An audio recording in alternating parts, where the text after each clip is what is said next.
J'ai été soignée entre la France et la Turquie. Au départ, c'était un vrai questionnement. Heu, Mes amis en France, me disaient: «Mais tu vas quand même pas aller te faire soigner en Turquie?» d'un air de dire: «C'est le tiers-monde, c'est pas possible». Et en fait, ce qui m'a rassurée, j'avais la chance en fait d'avoir un oncle radiothérapeute qui travaillait en fait, qui avait eu l'occasion de beaucoup voyager et de travailler avec des équipes internationales et qui m'a dit mais tu sais, il y a aucun problème, hein, ta radiothérapie, tu pourras la faire en Turquie. Ils sont largement aussi bien équipés que dans nos centres français et c'est très standardisé, il y a pas de souci. C'est qu'en rentrant en France que j'ai réalisé que finalement, ma situation était très, très proche des femmes qui vivent en grande banlieue, à la campagne, dans des petites villes, et que finalement, cet isolement, cette difficulté à trouver du soutien près de chez soi, on est très nombreuses à la retrouver. Et c'est pour ça que du coup, on s'est lancé dans ce projet, Mon réseau cancer du sein. En fait, on est très nombreuses à se dire: «Mais si j'avais su, je serais allée là, j'aurais fait telle ou telle activité, je serais allée, faire tel soin ou telle chose qui m'aurait, aidée». Ça va de, faire peut-être, une dermopigmentation pour avoir un joli regard, garder un profil de sourcils. Ça va jusqu'à découvrir des associations qui font des cafés, de la sophrologie, qui permettent des groupes de parole ou des choses comme ça. Et du coup, on s'est dit: «Mais il faut faire quelque chose pour faciliter l'accès à ces infos concrètes, parce qu'on est trop nombreuses à passer à côté. Et l'autre chose que j'ai vraiment ressentie aussi, c'est le fait que d'échanger avec d'autres patientes qui sont un peu plus loin dans le parcours, qui ont repris le travail, qui ont peut-être changé des choses dans leur vie, mais qui ont le sourire, qui vont bien. Ça donne beaucoup d'espoir à celles qui sont en plein dans le traitement et qui sont quand même très déboussolées par la réalité de cette maladie qui vient forcément bouleverser vos projets. Entre patientes, on se comprend.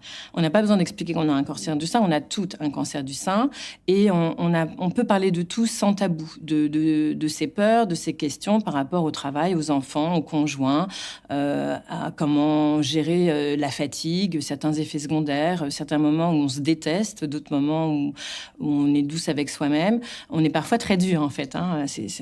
Et par exemple, c'est aussi très difficile de demander de l'aide.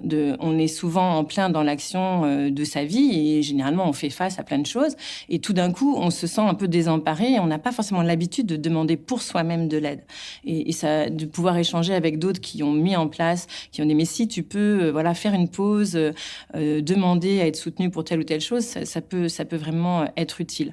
Donc il y a cette période de traitement qui est évidemment une porte d'entrée importante, mais il y a beaucoup aussi la période dite de l'après-cancer où en fait on quitte le soutien exceptionnel en fait des équipes de soins avec souvent lesquelles on a tissé des liens forts et à ce moment-là on se sent un peu décalé de tout le monde, forcément donc plus loin de l'équipe de soins, pas en phase avec ses proches, ses amis, par exemple ses collègues de travail parce on est en fait on a le contre-coup, il y a un effet un peu boomerang et on ne sait plus très bien ce qu'on veut, où on veut aller, à quel rythme et il y a un décalage de ressenti. Les proches sont là à vous dire bah, maintenant c'est champagne, on repart comme avant, c'est fini, tu es guéri.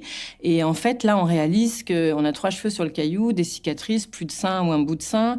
On ne sait pas encore si on s'aime encore, on ne sait même plus si on est en phase avec son conjoint, on ne sait plus ce qu'on veut faire comme métier, si on a l'énergie de le reprendre. Donc, on a besoin de plus accompagner cette période.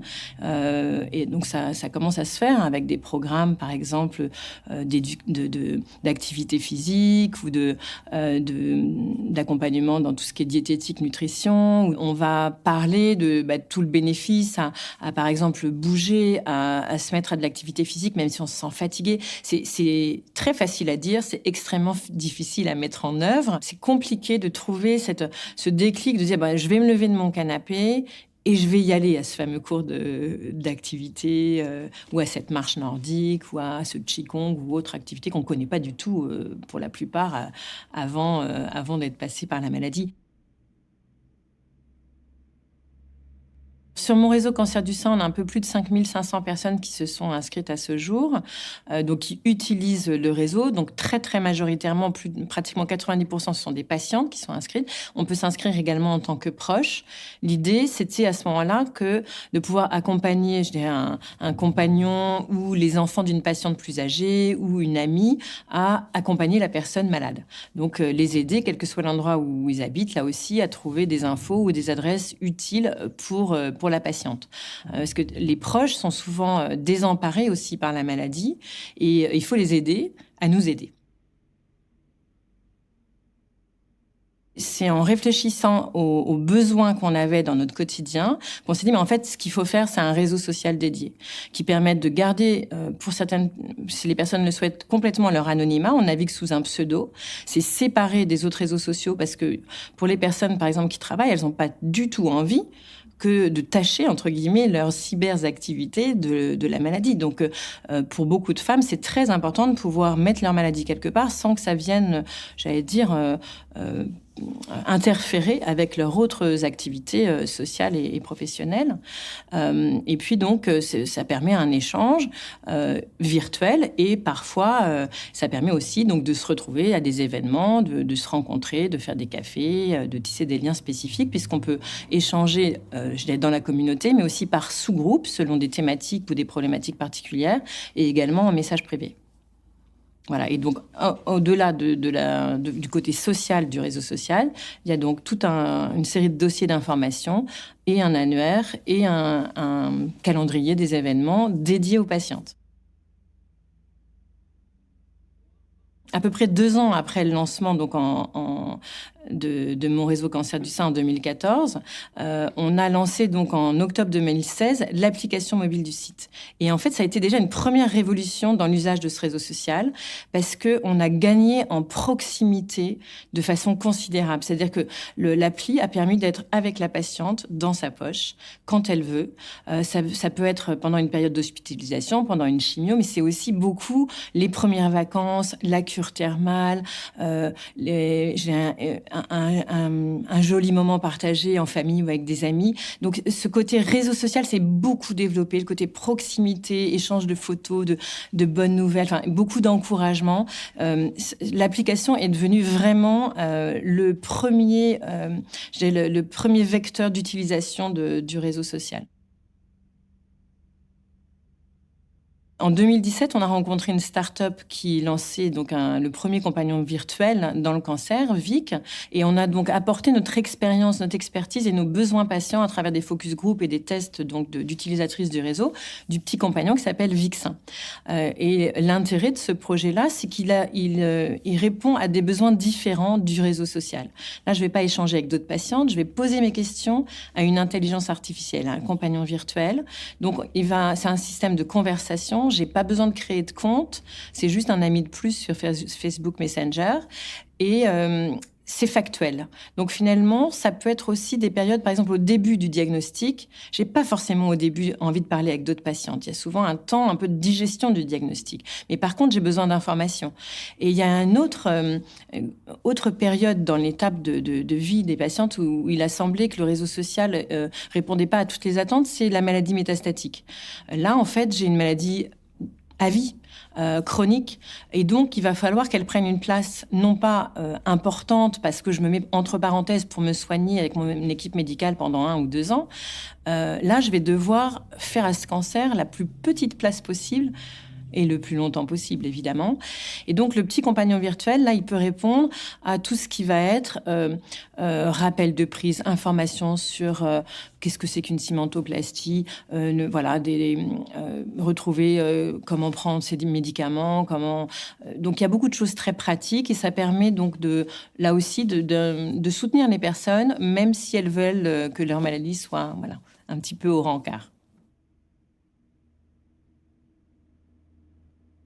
À notre connaissance, on est le seul réseau social qui est donc créé par des patients pour des patients, avec une modération de patients, je dirais, formés, patients dits experts aujourd'hui, avec le soutien d'un comité scientifique magnifique qui nous permet vraiment d'échanger aussi. Ce qui est très intéressant avec cette collaboration avec les soignants, c'est que les médecins ils nous disent nous, on aurait envie que nos patientes elles puissent retrouver ça ou ça comme information. On a besoin on perd trop de temps, on n'a pas le temps en consultation. Ça serait utile qu'on retrouve telle et telle information. Typiquement sur la reconstruction du sein, c'est un processus de réflexion. Il y a beaucoup de techniques, c'est compliqué. C'est pas en une consultation qu'on y arrive. Donc de retrouver des vidéos, des films, des témoignages, ça permet à la personne de se faire un peu une idée. Et d'un autre sens, ça permet de remonter des préoccupations, on va dire du terrain, à notre comité scientifique et petit à petit enrichir le réseau de contenus qui correspondent à ces préoccupations.